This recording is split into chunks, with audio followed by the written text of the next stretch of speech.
as, wherever there is a decline of righteousness and rise of unrighteousness, O Bhārata, Arjuna, then I send forth, create, incarnate myself. And verse 8, which goes together with this, is, for the protection of the good, for the destruction of the wicked, and for the establishment of righteousness, I come into being from age to age. So these two verses are very famous, and Sri Krishna states when he comes onto the earth. Sri Krishna actually has used the word yada twice in the 7th verse, as it is very important. And in common language, we hear people say, whenever you need me, then I will come. But when you say, whenever you need me, then I will come, then you are more sincere. Therefore, Sri Krishna has repeated the word yada yada. And he repeats this twice to demonstrate his sincerity. If indeed you say, whenever you need me, then I will come, then that means that you will not come just when the person does not need you. You will either come or you will not come. But when someone says, on the other hand, whenever you need me, then I will come, and that means that he is all for you. He is always ready for you. Even in the 8th verse, the word yuga is repeated, meaning from age to age. So Sri Krishna in these verses has given us 5 reasons for why he comes into the world. And there are actually 5 causes for an incarnation of God, so I'm going to break those down. Now, this concept of incarnation is unique to Indian culture. Great personalities have asked what we give to the world, because obviously we take a lot from the world and it's our duty. We import so much from it, so we must export something.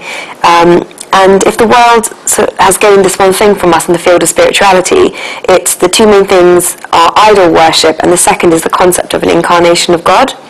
So in no other place in the world has there been so much thinking and development on these 2 concepts as there has been in by the Indian great saints. Idol worship is everywhere, but there has not been as much development on this elsewhere as there has been in Indian culture. For example, in Islam they don't believe in idol worship, and there's no question there of idol worship. In fact, they also say that they do not believe in idol worship, but it is allowed in some areas. So for example, when they go to the Hajj and they touch the Kaaba stone, this is considered an idol. In Christianity, where there is idol worship, but it's quite restricted. For example, there is the cross and Mary the Virgin who holds the child. And people put a garland of roses or a bouquet there. They can put flowers there or light a lamp or a little candle, and then their worship finishes there, and they say their prayers. So this is also considered to be a form of idol worship. The idol worship, on the other hand, in Sanatana Dharma is much more advanced and developed. It's more set in stone. In the 12th chapter in the future of the Gita, when we come to it, we will see why we have idol worship and what the significance of that is. So with regard to the incarnation of God, God comes amongst us and is very much like us. So it makes us wonder what sort of courage our rishis must have had to see this, because everyone tries to see God's form, but it's not said anywhere that God himself comes to the earth. Christ was God's son, and if you read the Bible, then before Christ is born, many other stories are told about how people are in difficulties in Jerusalem, and whenever they had these difficulties, it was said that the Son of God was coming. And when Christ was born on the grass in a stable in Joseph's house, it was midnight and everyone was sleeping. And at that moment in time, 2 angels came down into the sky and said that God's Son had been born. And Christ is the Son of God, but not actually God himself. And likewise, Muhammad was a messenger. And he said that he was a messenger of God. He is not God himself. He said that his message was divine and pure and that it was written in the Quran, but he was actually the messenger. Therefore, we perhaps wonder, how can God come onto the earth? In our religion, the rishis were quite courageous in knowing that God himself had come. It's quite a romantic concept that God himself would come to earth. So Ruhana wrote, Shesh Mahesh Ganesh Dinesh Suresh Ujahim Niranta Gavehi Jayanadiyananta Akhanda Achaluditya Abhedya Suveda Batavahi Narad Sab Sach Vyas Ratai Pachi Haditav Puni Purana Pavahi Tahe Ahir Chuhariya Chahiya Bhari Chach Penach Nachavi. So this is translated as praise to the gods Shesh, Mahesh, Ganesh, Dinesh and Suresh, Indra, who are described in the Vedas as God himself, whose qualities poets as great as Narad and Vyas sit down to describe and never run out of things to say. This lord of the 3 worlds is made to dance by a cowgirl in return for a glass of milk. Furthermore, Asidigari Sansyad Kajalam Sindhu Patre Surataru Varshaka Lehinim Parmorvim Likadi Yahi Grahit Parshadas Sarva Kalam Tadapita Gura. And this is translated as, if a lake becomes the ink, if the Mount Meera becomes a pen, if earth becomes a paper, if the goddess Saraswati holds the pen and starts writing about God's qualities all day and does nothing else, even then there would be no end to God's qualities. So this is, this makes you think when you read these descriptions, because we know all of God's powers and yet we know about his divine plays. So for example, when we see a child who passes his exams, his GCSEs, and gets 70%, he considers himself to be excellent, and because he's achieved this 70% in the exams. And yet the Lord of all three worlds is dancing for a cowgirl. So why is this? The rishis have said that this is so that the rishis, the cowgirls, and the people who live in Vraj or in Vrindavan can be happy, and that is why. These people had done penances for several lives in order to see this. Why would the gopis have done so if Sri Krishna had not danced for them? And that's actually the meaning of incarnation. And I'll go on to explain this further. So there are 5 reasons, and the first reason that Sri Krishna gave for an incarnation is when there is a decline of righteousness. So this is the first thing. Now this means that where righteousness gets squashed by unrighteousness, and this is when unrighteous people attack righteous people, that is when God comes as an incarnation. That's the first reason. The second reason is that when there is a rise of unrighteousness. So this is when human nature is leaning or tending towards unrighteousness, when unrighteousness becomes widespread.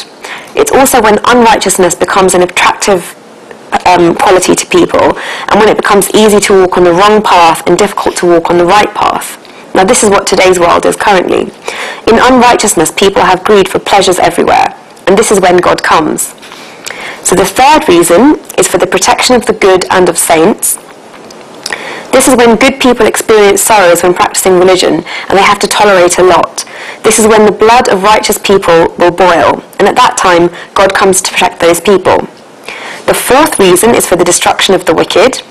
So when all rights and splendours forward into the hands of people walking onto the wrong path, and they are using these things for bad purposes, God will come to destroy this wickedness. A lot of people have given commentary on the meaning of these 2 verses, and we'll go on to discuss this in a moment. And then the 5th reason is that God comes to establish righteousness on the earth and to serve all of humanity. So that's 5 reasons. So people just think that whenever there's an increase in sins, that God will come straight away. But this is actually wrong, and it's not the case. God doesn't come when there's an increase in sins.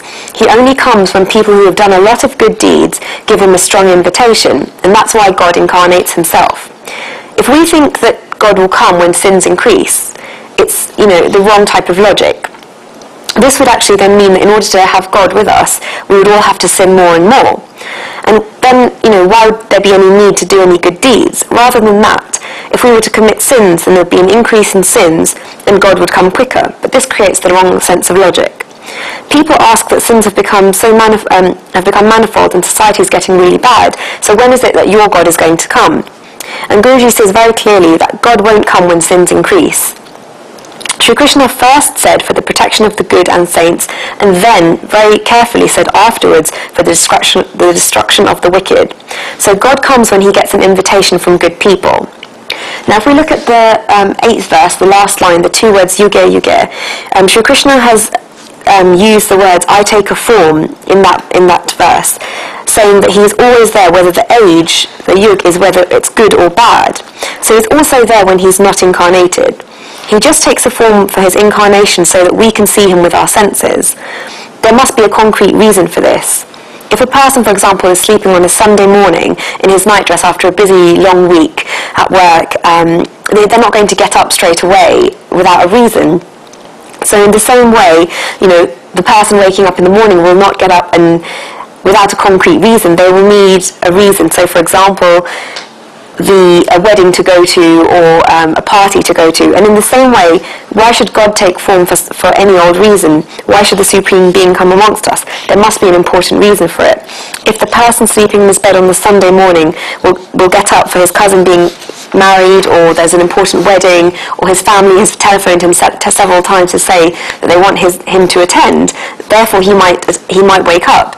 And if you need such a concrete reason to get this person out of bed, then of course you need the same sort of reason for God to come. Why does he come just to see all of our faces? He comes with a concrete reason.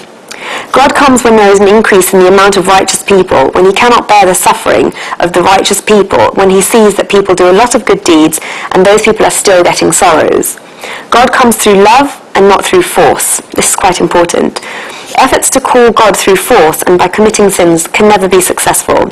You need to call God with love. Guruji often gives a beautiful example of a mother who has a son who is aged about 5 years old, and when she takes him for a walk in the garden every day at around 5 p.m. So therefore, whenever it's 5 p.m, the boy tugs his mother's sari and says that he would like to go into the garden. The mother's busy, for example, in the kitchen because on one occasion she has guests coming, so she's cooking in the kitchen, and the mother says that she will come soon just to hold on for a few moments. So the boy then goes for a walk, he gets tired, but then he comes back. He then comes and tugs his mother's sari once again and said, "Please take me to the garden." So mother is busy cooking, so she gives him a little toy and says, "Please play with this for a little while." And after 15 minutes, the child is bored of playing with the toy and he comes back and again tugs his mother's sari. The mother's cooking savoury food, so she gives him something to eat, but the boy's intention is to play in the garden. So he sits down for a few minutes because his mother has said to eat this food. He eats half of it and then he leaves the rest. And then again he goes to his mother, but this time he's crying. And he says that now she really has to take him to the garden. Once the boy starts crying, the mother knows that no other excuse will work. So she will have to then carry him and pick him up and take him into the garden. So she switches off the gas stove, takes the child, she leans down and picks up the child and carries him into the garden. Therefore, one who can understand this feeling of love and compassion and poetry with which the mother leans down and picks up this child will also understand why God will come down onto the earth. The mother was free. If she said no to taking the boy, then the boy would not be able to do anything about it. But the boy was her son, and she had a lot of love for him. She had a lot of feeling for him, and she did not want him to cry. Therefore, she stopped everything she was doing and came down to get him. If you look at the facts here, then her work in that moment was quite important. She had something that she had to do, but she left it because her son needed her. So one who understands this feeling will know why God was incarnated. In this story that Guruji has given us, the child represents the devotee and the mother represents God.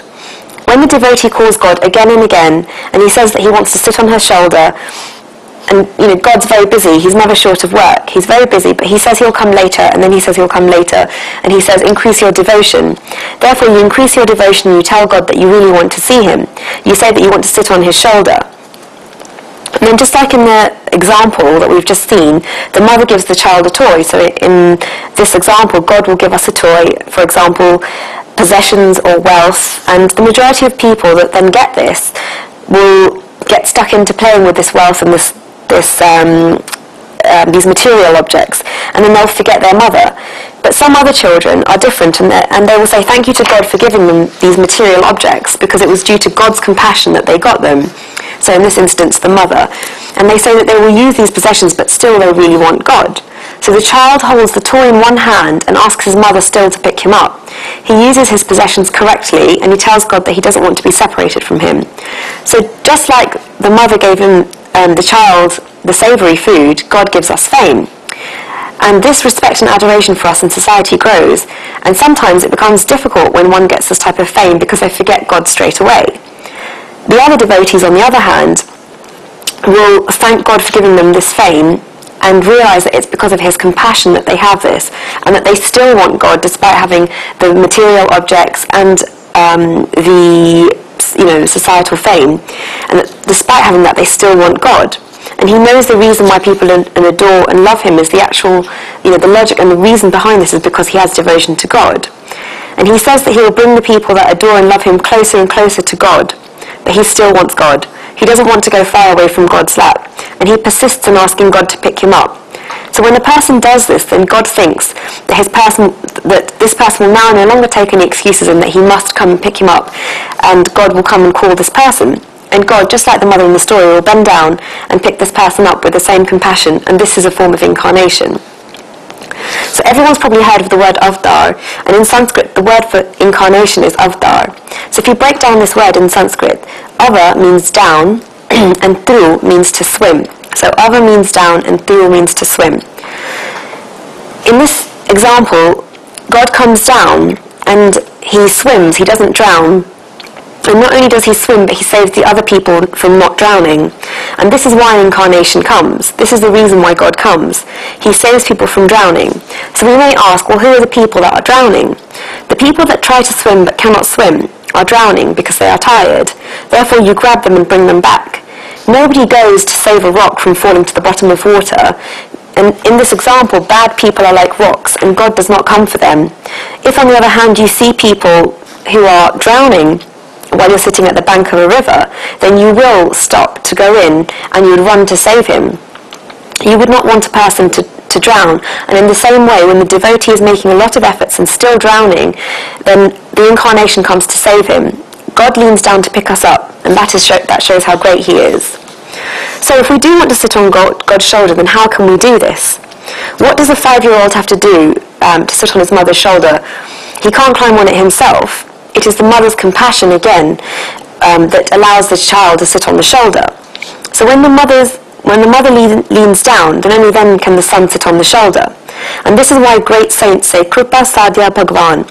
The son can make a request to his mother, but it is the mother that picks up the son. Likewise, in the same way, a devotee can make requests by increasing his good deeds, and due to God's compassion, only then will he be able to sit on God's shoulders. And he will come in the end.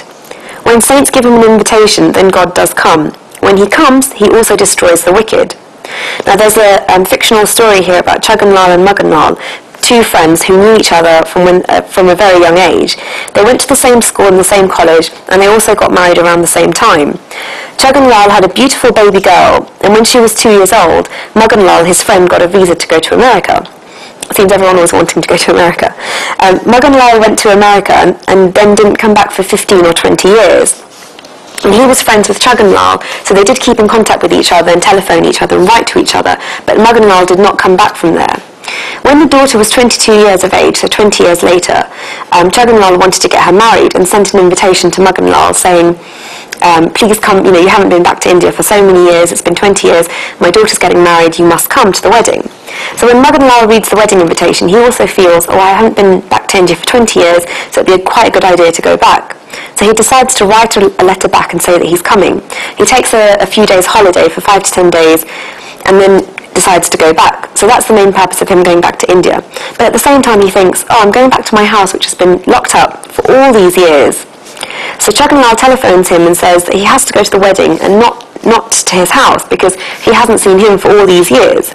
Chaganlal comes to pick him up from the airport, and then they go to all the programs, the dandiya ras, the dinner parties, the music shows, the mehfils. The wedding also happens, and the daughter gets married. So now Maganlal only has a few days left until his return flight to America. He's come and he's stayed for all this time. He's been present throughout the whole wedding program, but he still hasn't been to his house. So he suddenly thinks, I should go to my house and see what it's like. He's got the key with him, and he goes to the apartment building to open his flat.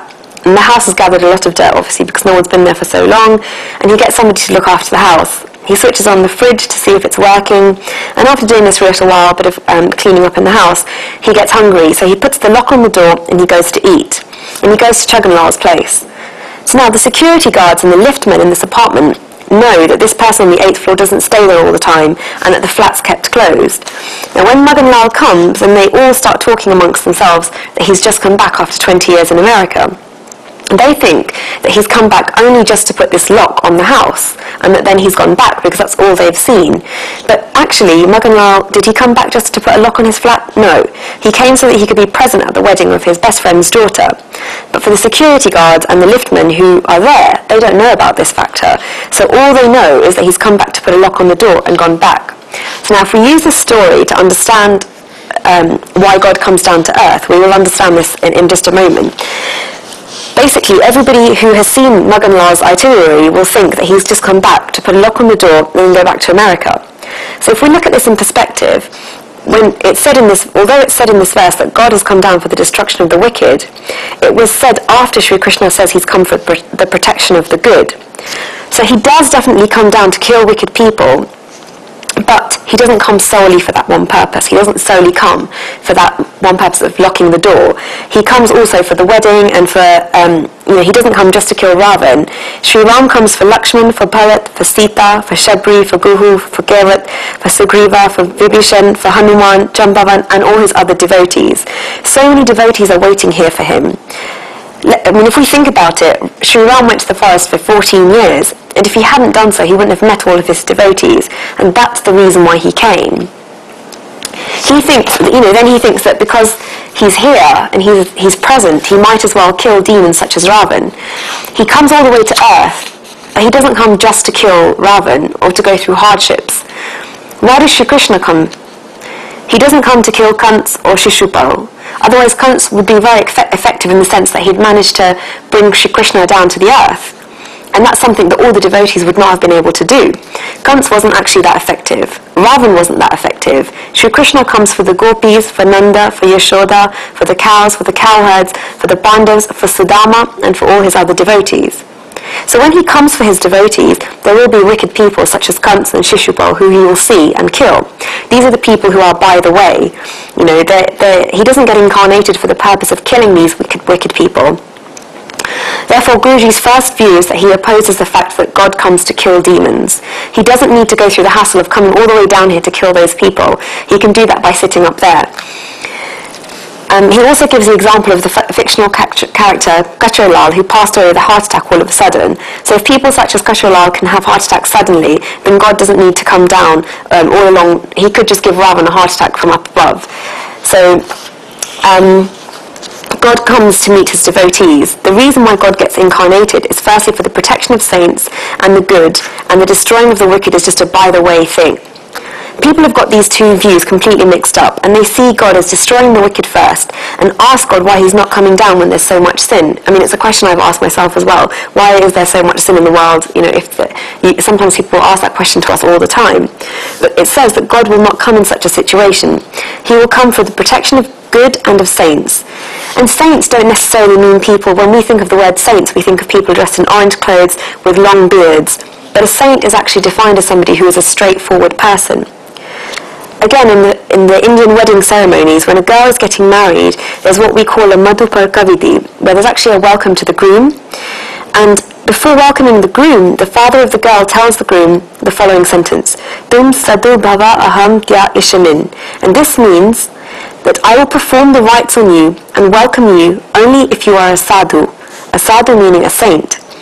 It may seem strange to people that the groom is coming to marry his daughter and he is telling him to be a saint, because to us a saint is someone that wears orange clothes and has a long beard.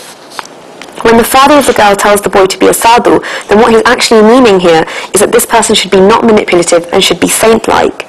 The father of the girl is very clear when he tells him that he will put the girl's hand in his hand, but his first very condition is that he must be a sadhu or straightforward. If the boy is manipulative, then he will not give him her hand, and only when the boy says the following sentence, Aham sadhu bhavami tvam mam acharya, which means I will be straightforward and so perform the rites on me, and only then does the father say, sit down. If the boy is not able to say this, and that he will not be able to be straightforward, then the father of the bride has the right to say that she should go away. If he is not straightforward, then he will have no right to take his daughter's hand. It's very clear in our scriptures that one can only sit down when they will be a sadhu or straightforward.